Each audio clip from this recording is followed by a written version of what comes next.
Serial Kumkum Bhagya में एक बहुत ही धमाकेदार ट्विस्ट आ गया है। जी हाँ, गणपति के आगमन पर शिवांश और प्रार्थना एक दूसरे को गले लगाने वाले हैं, जिससे सोनालिका को बहुत गुस्सा आने वाला है। वह इस फंक्शन में नया ड्रामा भी करेगी।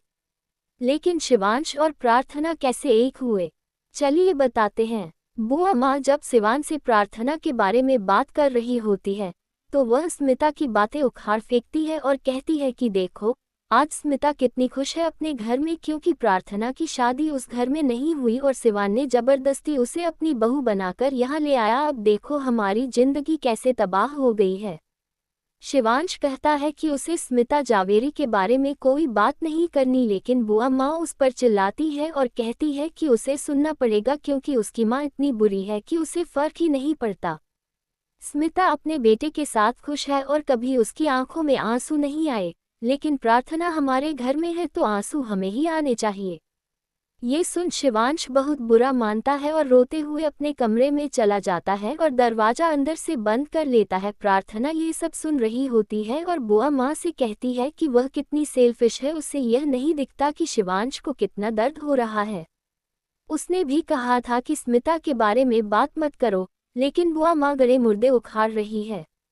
दोनों में बहस होती है, लेकिन प्रार्थना वहां से चली जाती है।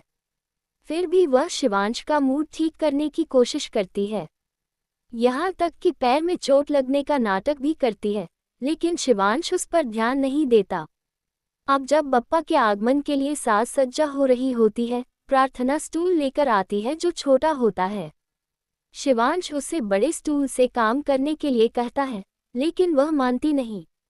जब वह तोरण लगा रही होती है, अचानक फिसल जाती है। शिवांश उसे पकड़ लेता है और कहता है कि तुम जानबूझकर गिरती हो जब मैं पास होता हूँ। प्रार्थना कहती है कि यह किस्मत का खेल है, भगवान ही हमें बार बार मिलाता है। शिवांश गुस्सा हो जाता है और उसे वहीं छोड़कर चला जाता है। जहाँ दोनों के बीच मनमुटाव है, वहीं बप्पा अपने साथ बहुत सारी खुशियाँ लेकर आते हैं। शिवांश को समझ आ जाता है कि बुआ माँ उसके इमोशंस के साथ खेलती है। प्रार्थना उसे सबूत देने वाली है और बताएगी कि डिवोर्स देने के लिए भी बुआ माँ ने उकसाया था। तो दोस्तों, आप इस ट्विस्ट के लिए कितने एक्साइटेड हैं, हमें ज़रूर बताएं।